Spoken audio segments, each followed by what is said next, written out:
ETF index mutual funds నేర్చుకుని stock మార్కెట్లో రాణించాలనుకుంటున్నారా? వెంటనే ఈ నెంబర్కి కాల్ చేయండి. అందమైన జీవితం కార్యక్రమానికి స్వాగతం. నమస్తే కళ్యాణ్ గారు. నమస్తే జయ గారు. కళ్యాణ్ గారు, రమ్య అనే ఒక అమ్మాయి మనకి మెయిల్ చేశారు. ఒక సమస్య, దాంట్లో నుంచి బయటపడేసరికి ఇంకొక సమస్య. ఏది తప్పు ఏది కరెక్టు అనేది తను అసలు నిర్ణయించుకోలేకపోతుంది. కన్ఫ్యూజన్లో ఉంది. ఏం చేయాలో అర్థం కాక మనల్ని అప్రోచ్ అయ్యింది. ఒకసారి కాల్ చేసేస్తానండి.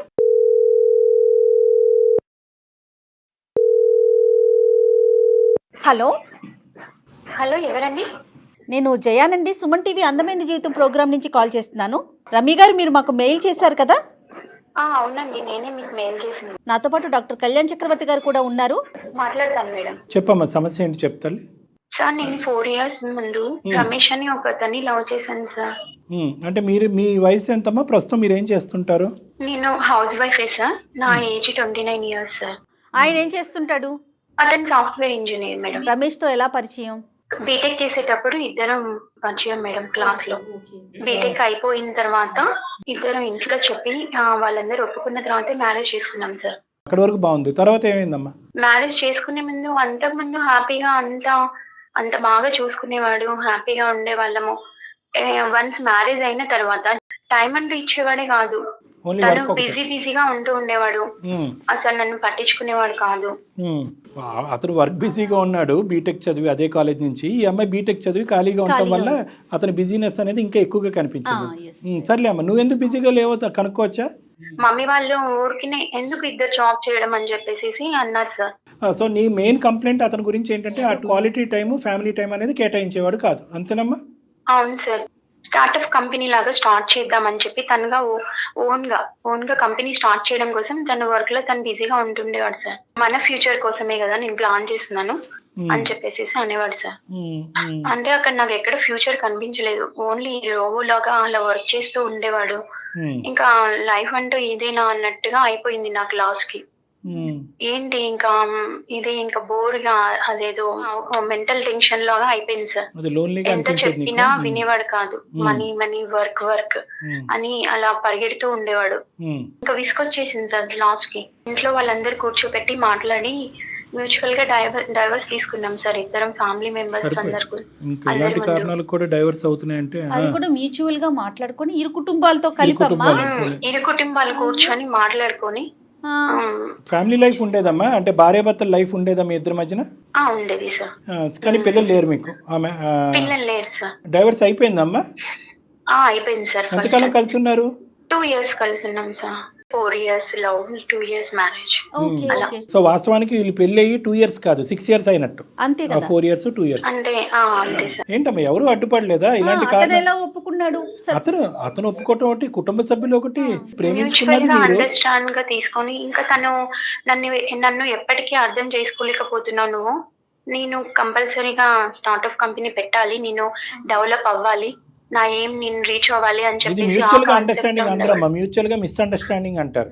లవ్ చేసినప్పుడు ఉన్నది సార్, కానీ వన్స్ మ్యారేజ్ అయ్యాక అసలు తను నన్ను ఇంకా పట్టించుకోవడమే మానేశారు సార్. సో అంతకు ముందు ఉండేటువంటి టైం కూడా పెళ్లి అయిన తర్వాత ఇంకా కేటాయించడం. మ్యారేజ్ అయిన తర్వాత, జాబ్ వచ్చిన తర్వాత వన్స్ ఇంకా అందులోనే హ్యాపీగా ఉందామని చెప్పేసి అన్నాను సార్. చాలా సార్లు తనకి ఎక్స్ప్లెయిన్ చేయడానికి ట్రై చేశాను, కానీ తను వినలేదు ఎంతకి.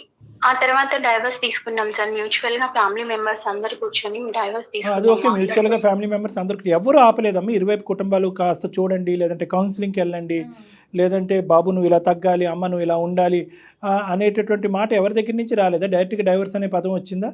అటు పేరెంట్స్ ఇటు పేరెంట్స్ అందరు మాట్లాడారు. డైవర్స్ అనేటటువంటి ప్రపోజల్, ఇంట్రెస్ట్ మొట్టమొదటిసారిగా ఎవరి దగ్గర నుంచి వచ్చింది? నీ దగ్గర నుంచా, అతని దగ్గర నుంచా? నా దగ్గర నుంచి వచ్చింది సార్. అట్లీస్ట్ వీకెండ్స్ అన్న టైం కేటాయిస్తాను, హాలిడేస్ కేటాయిస్తాను అని కూడా ఒప్పుకోలేదు సార్. తను రీచ్ అవ్వాలని చెప్పేసి ఆ కాన్సెప్ట్ లోనే తను ఉన్నాడు. ఇంట్లో వాళ్ళు ఒప్పించి నాకు సెకండ్ మ్యారేజ్ చేశారు సార్. ఇది ఎప్పుడు? డైవర్స్ అయిపోయిన తర్వాత ఒక 6 months తర్వాత చేశారు సార్. సెకండ్ మ్యారేజ్ అయింది సార్. తను వర్క్ లో ఉంటున్నారు అని అలా అనుకుని తనకి డైవర్స్ ఇచ్చాను. తిని ఇంకా చాలా ఘోరం సార్. ఏమైందమ్మా ఇతనికి? ఇతను ఇంకా అసలు ఇంకా పట్టించుకోవడం కాదు సార్. గర్ల్ ఫ్రెండ్స్, ఇంకా పబ్బులు. అదేనండి, మొదట అతను సింగిల్ జాబ్ అంటే ఇతనికి 2 జాబులు 3 జాబులు, చాలా జాబులు ఉన్నాయి ఇతనికి. పెన్న మీదకి వెళ్ళి పొయ్యిలో పడ్డట్టు అయిపోయింది నా జీవితం. 2 years ఉన్నాం సార్. అలా చాలా వరకు ఈయన టార్చర్ మెయిన్. నీకు ఇష్టమైతే ఉండు లేకపోతే వెళ్ళిపో ఈ అని చెప్పేసి సంబంధం ఎలా direct వచ్చిందమ్మా? ఇంకా మమ్మీ వాళ్ళు తీసుకొచ్చారు సార్. పెద్దవాళ్ళు తీసుకొచ్చిన సంబంధం. అతనికి ఇంతకు ముందు పెళ్లి అయిందా? అతనికి ఇది ఫస్ట్ మ్యారేజా? తనకి ఏం మ్యారేజ్ అవ్వలేదు సార్. First marriage. ఇది ఫస్ట్ మ్యారేజ్. మరి ఫస్ట్ మ్యారేజ్ అబ్బాయి నీ గతం గురించి అన్ని తెలుసుకున్నాడా? అన్ని ఎక్స్ప్లెయిన్ చేశాం సార్. అన్ని ఎక్స్ప్లెయిన్ చేశాకే మ్యారేజ్ చేసుకున్నాడు సార్ అయినా తను. కానీ ఎందుకు వచ్చాడు? ఇతను కళా పోషకుడు అని చెప్పి చాలా మందికి తెలిసి ఏ అమ్మాయిలు రాక ఇంకా నువ్వు దొరికావు కాబట్టి నిన్ను చేసుకున్నాడేమోనమ్మా. అసలు ఏమైనా వాకప్ చేశారా ఇతని గురించి? మమ్మీ వాళ్ళు చూసారు, సరే అని చేసుకున్నాను సార్. తెలియదు ఇతను ఇంకా ఏం అతని చేస్తాడు? గురించి. ఇతను సాఫ్ట్వేరే సార్. తను ఇంకా 3-4 డేస్ కూడా వెళ్ళిపోతాడు సార్. ఇంకా ఇంట్లో నుంచి చెప్పకుండా వెళ్ళిపోతాడు. ఎక్కడికి వెళ్ళారు అంటే అసలు నువ్వెవరు మాట్లాడడానికి, నీకు ఇష్టమైతే ఉండు లేకపోతే వెళ్ళిపో, అది నా ఇష్టం, నా లైఫ్ నా ఇష్టం. అంటే ఇవన్నీ పెళ్లి అయిన తర్వాత ఇమీడియట్ గా కనిపించినాయేమో, లేదంటే కొంతకాలం బానే ఉన్న తర్వాత ఇవన్నీ మొదలు పెట్టాడా? 3 months అలా మంచిగా ఉన్నారు సార్. అంటే 3 months నాకు ఒక- ఆపుకున్నాడు. ఇది ముందున్న అలవాట్లే. నాకు ఒక పాప ఉంది సార్. ఇప్పుడు సెకండ్ హస్బెండ్. ఎంతమ్మా పాప ఏజ్ ఇప్పుడు? 7 months సార్. ఇతనితో టార్చర్ పడలేకపోతున్నాను సార్. సెకండ్ హస్బెండ్ తోటి నాకు చాలా టార్చర్ చూపిస్తున్నాడు. ఆ టార్చర్ నేను అనుభవించలేకపోతున్నాను. ఇష్టం వచ్చినట్టు మాట్లాడతారు సార్. ఇష్టమైతే ఉండు వెళ్ళిపో, నాకు డైవర్స్ ఇచ్చేసే వెళ్ళిపో, నువ్వు నిన్నెవరు అంటున్నారు, నా ఇష్టం, ఇది నా లైఫ్, నువ్వు కూడా వెళ్ళు, ఎవరితో నిన్న వెళ్ళు అని చెప్పేసి మాట్లాడతారు సార్. ఇప్పుడు పాప ఒకటి, ఈ అమ్మాయికి కాదమ్మా, ఇప్పుడు మా దాకా ఎందుకు వచ్చావు నువ్వు? అందమైన జీవితానికి ఎందుకు మెయిల్ చేసావు? అయితే నేను ఈ మధ్య ఫస్ట్ హస్బెండ్ కి ఒకసారి వెళ్తూ ఉంటే రోడ్ మీద కనిపించారు సార్. కనిపించినప్పుడు ఎలా ఉన్నావా, హ్యాపీగా ఉన్నావా, నీకు నచ్చినట్టుగా ఉంటామని వెళ్ళావు కదా, హ్యాపీగా ఉన్నావా అని అడిగారు సార్. అతను పెళ్ళి అవ్వలేదమ్మా? అతను మ్యారేజ్ చేసుకోలేదు సార్. అతను చేసుకోలేదు ఇంకా. తెలివైనవాడు, ఆలోచిస్తున్నాడు, నీట్గా ఎంచుకుందామని వెయిట్ చేస్తున్నాడు. నీకు ఆదరాబాదరాగా డివోర్స్ అయినటువంటి 6 నెలల్లోనే ఏదో కొంపలు మునిగిపోయినట్టు పెళ్ళి అనేటటువంటిది ఒక ఆడది పెళ్లి డైవర్స్ అయిన తర్వాత పెళ్లి కాకుండా ఉండకూడదు ఈ సమాజంలో. తల్లిదండ్రులకి అవమానము, సమాజంలో అందరికీ అవమానం. వీలైనంత తొందరగా పెళ్లి చేసేసేయాలి. అక్కడే తప్పిదాలు జరిగిపోతూ ఉంటాయి. ఇంకొక సాంప్రదాయం, ఇంకొక పట్టింపు, ఇంకో పంతం ఉంటుంది కదా. ఏంటంటే సెకండ్ మ్యారేజ్ వద్దు, ఫస్ట్ మ్యారేజ్ అబ్బాయే కావాలి. ఆ ఫస్ట్ మ్యారేజ్ అబ్బాయి వచ్చేటప్పటికి వాడు ఎలాంటి వాడు, ఏంటి, వెనక ముందు ఏముందనేది వాకప్ చేయకుండా చేసేసుకోవటం. ఆ అబ్బాయి చూడండి తెలివైన వాడు, ఇంకా చేసుకోలేదు. ఏమన్నాడమ్మా? హ్యాపీగానే ఉన్నాడు తను? తను హ్యాపీగా ఉన్నావా అని అడిగారు సార్. ఆ మాటకి నాకు చాలా ఏడుపు వచ్చేసింది సార్. తనకు చెప్పాను సార్, ఇలా ఇలా ఉంది నా లైఫ్, ఇలా ఉంది అని అంటే పర్లేదు నేను యాక్సెప్ట్ చేస్తాను అన్నాడు సార్. తను ఏంటమ్మా? ఫస్ట్ హస్బెండ్ నన్ను యాక్సెప్ట్ చేస్తానని చెప్పాడు సార్. మీకు పని పట్టలేదమ్మా ఏంటి? ఇప్పుడు ఈ పెళ్లి నుంచి మళ్ళీ నిన్ను యాక్సెప్ట్ చేయటం ఏంటి? అంటే ఇప్పుడు సెకండ్ హస్బెండ్ టార్చర్ నేను అనుభవించలేకపోతున్నాను సార్. బాగా టార్చర్ చేస్తున్నారు. కానీ మీరు కూడా విడిపోయిన వాళ్ళే కదమ్మా. ఈ జంపింగ్ జాక్ ఏంటమ్మా? ఇక్కడి నుంచి అక్కడ జంప్ చేయటం, అక్కడి నుంచి ఇక్కడ జంప్ చేయటం. సరే ఇది టార్చర్, అది అర్థమైంది. అక్కడ మళ్ళీ అతను నేను రెడీగా ఉన్నాను రా అంటే కనుక మీ ఇష్యూని ఎవరు రిజాల్వ్ చేస్తారు? ఈ బుర్ర ముందే ఉంటే బాగుండేదేమో కదా. అవును సార్, నేను చాలా తప్పు చేశానని అప్పుడు అర్థమైంది సార్. పెద్ద ముళ్ళు ముందు పెద్ద గీత ముందు చిన్న గీత, అది సమస్య ఇది సమస్య, అది చిన్న సమస్య ఇది పెద్ద సమస్య. అక్కడ ఎంట్రీ ఇవ్వగానే నీకు చిన్న సమస్య మళ్ళీ కనిపిస్తుంది. At the end of the day అది చిన్నదైనా కూడా సమస్యే. ఆ సమస్యలో 2 years పాటు నువ్వు వేగలేక బయటకు వచ్చావు, అది గుర్తుపెట్టుకో. తను ఇంకా యాక్సెప్ట్ చేస్తానని చెప్పాడు సార్ ఫస్ట్ హస్బెండ్. అతను ఇప్పుడు అమ్మ యాక్సెప్ట్ చేయటం చేయకపోవటం కాదు. నువ్వు కదమ్మా వద్దనుకొని వచ్చేసింది, అతను కాదు కదా. అప్పుడు సమస్య నీ వైపు నుంచి మొదలైంది కదా ఫస్ట్ టైం తో, అంతే కదా డాక్టర్ గారు? నిన్ను యాక్సెప్ట్ చేస్తాడు, పాపని పాపని కూడా యాక్సెప్ట్ చేస్తానని చెప్పాడు సార్ తను. మార్పులు ఇంతకు ముందు మీరు 2 years పాటు వచ్చినటువంటి భేదాభిప్రాయాలు ఎలాగ రిజాల్వ్ అవుతాయి? రిజాల్వ్ అంటే అవ్వకపోతే తను బేసిక్ గా చాలా మంచివాడు సార్. అప్పుడు తను అనిపించలేదు 2 years వర్క్ అవును సార్. ఇప్పుడు ఏంటి తను వర్క్ ప్రెషర్ వల్ల అలా పట్టించుకోవడం మానేసాడే గానీ తను ఇంకెప్పుడు నన్ను ఎలా అరెస్ట్ చేయలేదు సార్. సెకండ్ హస్బెండ్ టార్చర్, చాలా టార్చర్ సార్. కాదమ్మా ఇప్పుడు ఏంటమ్మా రిజైన్ చేస్తా అంటాడు జాబ్ కి ఫస్ట్ హస్బెండ్? రిజైన్ చేస్తా అని చెప్పలేదు సార్. నేను కొంచెం సెట్ చేసుకుంటాను నా టైమింగ్స్ అంతా, నీకోసం నేను లైఫ్ ని కొంచెం హ్యాపీగా చూసుకోవడానికి నేను ట్రై చేస్తాను. పాపని కూడా నేను చాలా బాగా చూసుకుంటాను. అతను కనువిప్పు కలిగింది. నువ్వు వెళ్ళాక నాకు అర్థమైంది నిన్నెంత మిస్ అయ్యాను అని చెప్పేసి చెప్పారు సార్. ఇప్పుడు భార్యతో పాటు బేబీ వస్తుంది. మాకెందుకు చేసావమ్మా? సార్ నాకు ఏం చేయాలో అర్థం అవ్వట్లేదు సార్. నాకు అర్థం కావట్లేదు. మైండ్ బ్లాక్ అయిపోయింది సార్. మమ్మీ వాళ్ళకి కూడా చెప్పలేను సార్. ఇప్పుడు నేను ఈ సిచ్యువేషన్ చెప్పాలమ్మా, ఇది పక్కా చెప్పాలి. మా వరకు వచ్చే ముందు ఫస్ట్ ఆఫ్ ఆల్ ఖచ్చితంగా పేరెంట్స్ చెప్పండి. చాలా క్రిటికల్ ఇష్యూ అమ్మా. నీ ఫస్ట్ మ్యారేజ్ అలా అయినందుకే పేరెంట్స్ ఎంతో బాధపడుతూ ఉంటారు. ఆ అబ్బాయి పేరెంట్స్, మీ పేరెంట్స్ అకారణంగా డివోర్స్. అది ఫస్ట్ది. అసలు వాళ్ళు ఇరువైపులు పెద్దవాళ్ళు అంత మెచ్యూరిటీ ఉండి అనుభవం ఉండే ఆలోచన ఉండేటటువంటి వాళ్ళు ఎందుకంత తొందరపడ్డారు? అమ్మ ఇంకో 6 నెలలు చూడు, ఇంకో సంవత్సరం చూడు, లేదంటే మా అందరి మధ్యన కౌన్సిలింగ్ జరగకపోతే బయటికి వెళ్ళి కౌన్సిలింగ్ తీసుకోండి, లేదంటే నువ్వు ఉద్యోగం తీసుకుని నువ్వు బిజీ అవ్వు. ఆ చిన్నపాటి సమస్యకి మాకైతే కనుక అది గోరంత సమస్య, ఇది కొండంత సమస్య. ఆ గోరంత సమస్యకి 1,00,000 పరిష్కార మార్గాలు కనిపిస్తున్నాయి మాకు. నువ్వు పని చేయొచ్చు, ఆ అబ్బాయి పని తగ్గించుకోవచ్చు, మీరిద్దరు కలిపి కౌన్సిలింగ్కి వెళ్ళొచ్చు, ఎన్నున్నాయి మా మార్గాలు. సరే ఇప్పుడు ఆ అబ్బాయి రెడీ, నువ్వు రెడీ, మీ ఇద్దరు రెడీ అయిపోతే సరిపోద్దా? ఇరువైపుల కుటుంబాలను ఒప్పించక్కర్లేదా? ఈ మహానుభావుడిని ఎవరినైతే నువ్వు ఇప్పుడు పెళ్లి చేసుకున్నావో వాళ్ళ అమ్మ నాన్న ఏమంటారు? వాడిని నువ్వే మార్చుకోవాలి, నీ గురించి తెలిసి మ్యారేజ్ చేసుకున్నాడు తను, ఇదంతా తనని పెద్ద నువ్వు టీం మార్చుకోవాల్సిన అవసరం ఉంది అని చెప్పేసి వాళ్ళు అన్నారు సార్. మన మారకపోయేటప్పటికి ఈ అమ్మాయి కొంతమంది ఉంటారు చూడండి, వీడు అలవాట్లు మారట్లేదు, ప్రవర్తన మారట్లేదు అంటే పెళ్ళయ్యాక మారుతాడంటే వీళ్ళు దొరికారు. రమేష్ ఇప్పుడు మనస్ఫూర్తిగా వచ్చాడా, అంటే నీ బాధను విని నీ మీద సానుభూతితో వచ్చాడా, లేదంటే ఇన్ని రోజులు బట్టి నువ్వు లేక అతను కూడా బాధపడుతున్నాడా? లేదు సార్, నాకే తనతో మాట్లాడాలనిపించింది సార్ ఒకసారి. కాదు, అందుకని అంటే కాల్ నీకు చేశాను. కనిపించలేదు, అతను నువ్వే కాల్ చేసావు కదా రమ్య? అవును మేడం, నాకే ఇంకా తనతో ఒకసారి మాట్లాడాలనిపించింది మేడం. రమ్య, నాకు ఒకటి అనిపించింది, ఇప్పుడు మీరు లవ్ మ్యారేజ్ చేసుకున్నప్పుడే మీ పేరెంట్స్ నీ పేరెంట్స్ ముఖ్యంగా కూర్చొని మాట్లాడారు కదా, మరి ఇది అవును అరేంజ్ మేడం. మ్యారేజ్, ఇక్కడ ఇష్యూ అయినప్పుడు నీ పేరెంట్స్కి చెప్పాల్సింది కదా రమ్య నువ్వు ఒకసారి. వాళ్ళ అత్త మామూలుగా చెప్పింది, వాళ్ళు ఏమొచ్చి హ్యాండ్స్ అప్, మేమేమి చేయలేము ఇక్కడ, మార్చుకుంటే కనుక నువ్వే మార్చుకో అని చెప్పి వాళ్ళు తప్పించుకున్నారు.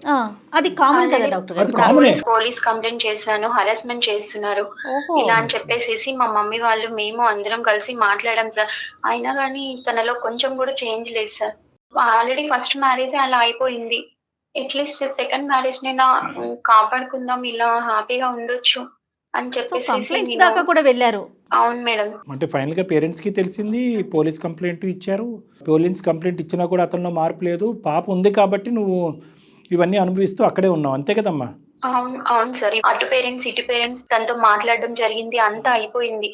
అయినా కానీ తనలో కొంచెం కూడా చేంజ్ లేదు. నీకు ఇష్టమైతే ఉండు, లేకపోతే వెళ్ళిపో అని చెప్పేసి ఎలా పడితే అలా మాట్లాడుతున్నారు సార్. ఇక్కడ నీ సైడ్ నుంచి, మీ కుటుంబ సభ్యుల సైడ్ నుంచి చాలా తప్పులు ఉన్నాయమ్మా.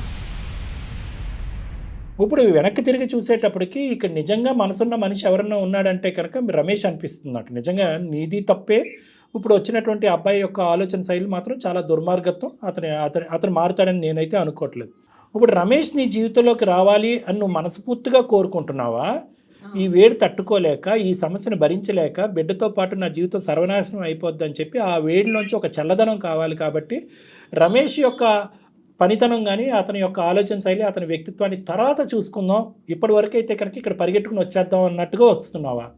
అంటే నేను కూడా బీటెక్ చేశాను సార్. ఒకవేళ తను కలవకపోతే మళ్ళీ రమేష్ నాతో, నేను కూడా జాబ్ చేసి పాపను చూసుకుందాం అన్న డెసిషన్ కి వచ్చాను సార్ లాస్ట్ కి. ఒకవేళ రమేష్ ఎస్ అన్నా నో అన్నా కూడా మీరైతే ఇతనితో సెపరేట్ అయిపోవటానికి రెడీగా ఉన్నారు, అంతేనా? అంతే మేడం. ఇప్పుడు రమేష్కి నీ మీద ఉన్న ప్రేమతో పాపని యాక్సెప్ట్ చేస్తా అన్నాడు, అది గుర్తుపెట్టుకో. రమేష్కి ఇప్పుడు ప్రత్యేకమైనటువంటి నీ బిడ్డ మీద ఏమీ అంత గొప్ప ప్రేమ అవేమీ పుట్టుకురావు. దయచేసి ఆ అంశాన్ని పక్కన పెడదాము. ఈ సెకండ్ వచ్చినటువంటి వ్యక్తి యొక్క జీవితం అతనితో పాటు ప్రయాణం అయితే మాత్రం కొనసాగించాలని అనుకోవట్లేదు. అతను కూడా నిన్ను ఉంచుకోవాలని అనుకోవట్లేదు. అతని అలవాట్లకి, ఆలోచనలకి ఎవరిని అడ్డుపడితే కనుక గెట్అవుట్ అంటున్నాడు. కాబట్టి బహుశా ఇందులోంచి బయటపడటమే కరెక్ట్ అని నువ్వు అనుకున్నావు, అంతేనమ్మా? అవును సార్. అక్కడైతే ఉండమని మేము చెప్పవమ్మా. అది 2వ పెళ్ళైనా, 3వ పెళ్ళైనా, 10వ పెళ్ళైనా అటువంటి టార్చర్ కూడినటువంటి వాతావరణంలో ఉండమ్మా, భరించమ్మా అనేటటువంటి వేదిక ఇది కాదు. దాన్ని ఎప్పుడు నేను జయ గారు ఎప్పుడు సమర్థించాం. కానీ ఇప్పుడు అందులోంచి బయటపడవలసినటువంటి నువ్వు నిర్ణయం తీసుకునేటటువంటి కెపాసిటీలో ఇమోషన్స్ అనేటటువంటిది కవర్ చేయటం వల్ల తొందరపాటు నిర్ణయాలు తీసుకునే రమ్య మాకు కనిపిస్తుంది. కాబట్టి ఈసారి నువ్వు తీసుకునేటటువంటి నిర్ణయానికి మాలాంటి పెద్దల యొక్క తోడ్పాటు అనేది చాలా ఇంపార్టెంట్. కుటుంబ సభ్యుల యొక్క ఆలోచన అనేది కూడా చాలా ఇంపార్టెంట్. దీంతో పాటు పాప భవిష్యత్తు కూడా పాప ఆధారపడుతుంది భవిష్యత్తు కదా అంతే. డాక్టర్ గారు? ఇప్పుడు మళ్ళీ ఈ వాతావరణంలోకి వెళ్ళాక కొత్త వాతావరణం, ఒక నెల రోజుల పాటు రమేష్ మళ్ళీ నువ్వు వెనక్కి వచ్చావు కాబట్టి నీతో చాలా టైం స్పెండ్ చేసి అంతా మారిపోయినట్టుగా ఉండి, మళ్ళీ ఒక నెల రోజుల తర్వాత మళ్ళీ అతను స్టార్టప్ అనుకుంటే ఆ పనిలో స్పీడ్గా బిజీ అయ్యి, ఇదేంటి మళ్ళీ నాకు ఇతను టైం స్పెండ్ చేయట్లేదని చెప్పి ఇంకో విడాకులు తీసుకోవడానికి నువ్వు ప్రయత్నం చేసావు అనుకో, అర్థం లేనటువంటి వ్యవహారం అవుతుంది. ఇంకా పెళ్లి విడాకులు ఇదే కాన్సెప్ట్ అయిపోతుంది తన జీవితం అంతా కూడా. ఇప్పుడు వరకు అయితే కనుక స్టెప్ బై స్టెప్ అని అంటానమ్మా. పర్లేదు, నెల రోజులు పట్టినా, 6 నెలలు పట్టినా, సంవత్సరం పట్టినా, మేము పాత ప్రేమికులకు పెళ్లి చేసుకున్న తర్వాత విడాకులు తీసుకున్నాం, మళ్ళీ టైం గ్యాప్ ఎందుకండి, రేపో మాపో పెళ్లి చేసేసుకుంటాం అంటే కనుక అది కరెక్ట్ కాదు. నాకు ఇప్పుడు ప్రధానంగా ఏంటంటే you have to take time and step wise ముందుకెళ్ళటం అనేది మంచిది. మొదటిసారి జరిగినటువంటి ప్రాబ్లం ఏంటంటే ఆ డైవర్స్ అనేటటువంటి వాడి వేడి ఆ ఇమోషన్ నుంచి పూర్తి స్థాయిలో నువ్వు నీ కుటుంబ సభ్యులు బయటకు రాకుండానే ఒక పెళ్లి సంబంధం ఎతికారు, వెనక ముందు ఆలోచించకుండా పూర్వపరాలు తెలుసుకోకుండా పెళ్లి చేసుకుని పప్పులో కాలేశారు. ఫస్ట్ నీ ప్రధానమైనటువంటి కర్తవ్యం ఏంటంటే స్మూత్గా సేఫ్గా ఈ మ్యారేజ్లోంచి ఎలా బయటకు రావాలి అనేటటువంటి ఫస్ట్ అది నీ ప్రైమరీ అజెండా. నువ్వేంటంటే నెంబర్ 2ని నెంబర్ 1 స్థానంలో, నెంబర్ 1ని నెంబర్ 2 స్థానంలో ఆలోచిస్తున్నావు. మళ్ళీ అదే కన్ఫ్యూజన్ జరుగుతుంది ఇక్కడ స్లో డౌన్. నీ ఇమోషన్స్ అనేది పక్కన పెట్టు. నువ్వు డిప్రెషన్లో ఉంటే నా దగ్గరికి ట్రీట్మెంట్కి రా, నీ డిప్రెషన్ క్లియర్ చేస్తాను, చక్కటి నిర్ణయాలు తీసుకోవచ్చు, ఆ డిప్రెషన్ క్లియర్ అవుతాయి. ఫస్ట్ నీకు కావాల్సింది ఏంటంటే అసలు ఈ మనిషి పో అన్నంత ఈజీగా నేను వదులుతాడా, రమేష్ ఇచ్చినంత ఈజీగా ఈ విడాకులు ఇస్తాడా, లేదంటే నీకు అతను స్టాటిస్టిక్ మెంటాలిటీతో చుక్కలు చూపెడతాడా, లాయర్ కానీ లీగల్గా కానీ ఎటువంటి కేసులు అతని మీద పెట్టచ్చు, పెట్టి ఎలాగ సాఫీగా బయటకు రావచ్చు నువ్వు నీ బిడ్డ యొక్క కస్టడీ అనేటటువంటిది కూడా దాని గురించి కూడా నువ్వు ఫైట్ చేయాలి. మీ బిడ్డను వదలటానికి కూడా చాలా ఇబ్బంది పెట్టచ్చు, అదొక చిక్కుముడి సమస్య అవుతుంది. సో కాబట్టి నువ్వు నీ బిడ్డ సేఫ్గా బయటకు రావాలి. రెస్పాన్సిబిలిటీ తీసుకోడు సార్ పాపని. నువ్వు చెప్పేది కరెక్ట్ రమ్య, కానీ డాక్టర్ గారు చెప్పే కోణం ఒకసారి ఆలోచించు. పట్టించుకోకపోవటం వేరు, అతను నిన్ను వదిలించుకోవటం వేరు కదా. అతను ఎంతవరకు ముందుకు వస్తాడో నీకు డివోర్స్ ఇవ్వడానికి. వీళ్ళు ఏం చేస్తారంటే నీ వరకు విడాకులు ఇస్తారు, కానీ కస్టడీ గురించి ఫైట్ చేస్తారు. అప్పుడు ఏమవుతుందంటే బిడ్డ మీ ఇద్దరి దగ్గర ఉంటుంది, నీ దగ్గర రమేష్ దగ్గర ఉంటుంది. ఇతను ఏంటంటే బిడ్డ ద్వారా ఒక గేమ్ ఆడటం మొదలు పెడతాడు. వీకెండ్స్ రావటము, లేదంటే వీకెండ్స్ బిడ్డను తీసుకెళ్ళటము, లేదంటే సమ్మర్ వెకేషన్కో వింటర్ వెకేషన్కో బిడ్డను తీసుకెళ్ళటము. ఈ విధంగా ఆ ప్రభావం ఆ సాకు చూపెడతాడు. అది ఒక పట్టు అనేటటువంటిది ఉంటుంది. భార్య వద్దు కానీ బిడ్డ కావాలి అనే పట్టు ఉంటుంది ఇలాంటి మెంటాలిటీ వాళ్ళకి. బిడ్డ ద్వారా నీ జీవితంలో మళ్ళీ పుల్ల పెట్టడానికి ఒక ప్రయత్నం చేస్తాడు. ఇలాంటి రకరకాల యాంగిల్స్ కోణాలు ఉన్నాయి. కాబట్టి నీ విడాకుల గురించి ఎంతైతే పోరాటం చేస్తావో బిడ్డ యొక్క కస్టడీ గురించి కూడా నువ్వు ఫైట్ చేయాలి. ఈ 2 ఫైటింగ్లు గెలిచిన తర్వాతే రమేష్తో ఏంటి నీ జీవితం అనేది అప్పుడు ఆలోచించాలి. ఎందుకంటే నీకు విడాకులు ఇవ్వటమే కాదు, బిడ్డను కూడా పూర్తి స్థాయిలో ఎటువంటి కండిషన్ లేకుండా నీకు ఇచ్చేస్తున్నాను అనేటటువంటి దాని గురించి కూడా నువ్వు పోరాడాలి. ఎందుకంటే అటువంటి వ్యక్తిత్వం ఉండేటటువంటి వ్యక్తితో బిడ్డను ఉంచడం కూడా ప్రమాదం, చాలా ప్రమాదం.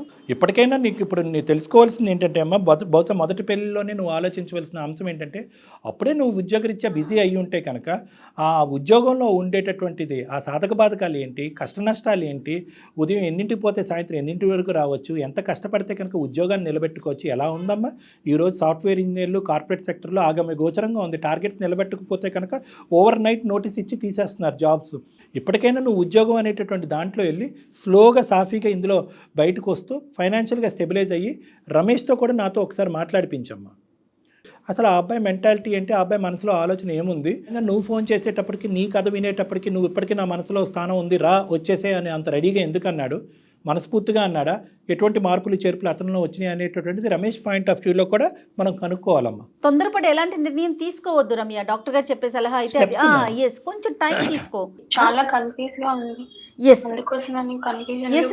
కన్ఫ్యూజన్ కాదమ్మా, నువ్వు డిప్రెషన్లో ఉన్నావమ్మా. ఎక్కడ కూడా నీ డిప్రెషన్లో తేరుకోలేదు. ఎప్పుడైతే కనుక రమేష్ వర్క్లో బిజీ అయిపోతున్నాడు అని అక్కడ 2 years డిప్రెషన్లో ఉన్నావు. విడాకులు తీసుకున్న 6 నెలల తర్వాత పెళ్లి చేసుకుని రెండో పెళ్లిలో ఎంటర్ అయిన 2 సంవత్సరాల పాటు డిప్రెషన్లో ఉన్నావు. నువ్వు ఎక్కడ తేరుకోలేదు, మానసికంగా నువ్వు ఎక్కడ తేరుకోలేదు. ఆ డిప్రెషన్లోనే పిల్లని కనేసావు. ఇప్పుడు ఏంటంటే కనుక ఇప్పుడు వెనక్కి ముందు వెనక్కి రెట్రోస్పెక్టివ్గా ఆలోచించడం అనేది జరుగుతుంది. కాబట్టి ఫస్ట్ నువ్వు మానసికంగా తేరుకోవాలి, ఆ డిప్రెషన్కి సంబంధించిన ట్రీట్మెంట్ తీసుకోవాలి, దానికి సంబంధించిన కౌన్సిలింగ్ తీసుకోవాలి. అందులో పూర్తి స్థాయిలో బయటకు వచ్చిన తర్వాత స్టెప్ వైజ్ నేను చెప్పినటువంటి విధంగా ముందుకెళ్తే కనుక ఖచ్చితంగా నీకు నీ కూతురికి మంచి బంగారు జీవితం అనేది ఉంది. నువ్వైతే రమ్య ఒకసారి డాక్టర్ గారిని కలువమ్మా. నువ్వు మీ పేరెంట్స్ ఇన్వాల్వ్ చేయండి డాక్టర్ గారు. తప్పకుండా సార్. దాన్ని బట్టి మనం ఒక్కొక్క స్టెప్ తీసుకుని ముందుకెళ్దాం. ఖచ్చితంగా మంచి అవకాశం, మంచి డెసిషన్ తీసుకోవడానికి ఒక అవకాశం ఉంటుంది రమ్య. మీ పేరెంట్స్ని తీసుకొని ఒకసారి వచ్చి డాక్టర్ గారిని కలువు, తర్వాత ఏం చెయ్యాలనేది ఆలోచిద్దాం. ఓకేనమ్మా? Okay sir. ఓకే అమ్మా, ఆల్ ద బెస్ట్ అమ్మా నీకు నీ బిడ్డకి. ఓకే, ఆల్ ద బెస్ట్ అమ్మా, థ్యాంక్ యూ. ఎపిసోడ్ మధ్యలో ఒక మాట అన్నారు, పేరెంట్స్ కూడా ఇట్లాగా ఆలోచిస్తున్నారు కళ్యాణ్ గారు. డివోర్స్ అయ్యిందంటే ముఖ్యంగా ఆడపిల్లకి ఇమీడియట్గా ఇంకొక పెళ్లి చేసేసేయాలి, ఏదో కొంప మునిగిపోయినట్టు, ఆ పిల్లకి మళ్ళీ పెళ్లి కాదేమోనని ముందు వెనక ఆలోచించకుండా చేసేయటం. చూడండి ఎలాంటి పరిణామాలకి. ఈ పిల్ల అటు చెప్పుకోలేకపోతుంది, ఉండలేకపోతుంది. జయ గారు ఒక చిన్న పాయింట్, ఈ అమ్మాయి కూడా గిల్ట్లో ఉంటుంది. అరే నేను లవ్ చేసినటువంటి వ్యక్తి ఇలా అయిపోయాడు కదా, తల్లిదండ్రులకి పూర్తి హక్కులు ఇచ్చేద్దాం, 2 రోజుల్లో పెళ్లి చేసిన 6 నెలలు పెళ్లి చేసిన ప్రతిదానికి సై అంటే సై అని తలుపుదాం అని చెప్పి ఈ ఆడపిల్లలు లొంగిపోతారు, మానసికంగా చిదిలం అయిపోతారు. తల్లిదండ్రులు ఏంటంటే ఈ లవ్ మ్యారేజెస్ ఫెయిలియర్ కాబట్టి అరేంజ్ మ్యారేజ్ అని చెప్పి ఆదరాబాదరాగా ఒక 4-5 చూస్తారు, ఒకటి సెలెక్ట్ చేస్తారు. ఇప్పుడు సపోర్ట్ చేస్తే పేరెంట్స్ ఓకే, సపోర్ట్ చేయకుండా రిజెక్ట్ చేశారనుకోండి, ఇలాంటి వాళ్ళ ఆలోచన ఇంకెక్కడికెక్కడికో అవును. వెళ్ళిపోతుంది. ఇంకెందుకు నాకు ఈ లైఫ్ అన్న థాట్కి అవును వెళ్ళిపోతారు కదండి. అది రైట్. పాయింట్. అదొక మెయిన్ పాయింట్ ఏమో బహుశా. కరెక్ట్. రైట్ కళ్యాణ్ గారు, ఒకసారి చూద్దాం మీతో మాట్లాడిన తర్వాత నెక్స్ట్ ఏం చేద్దాం అనేది ఆలోచించండి. తప్పకుండా. నమస్తే. నమస్తే మేడం.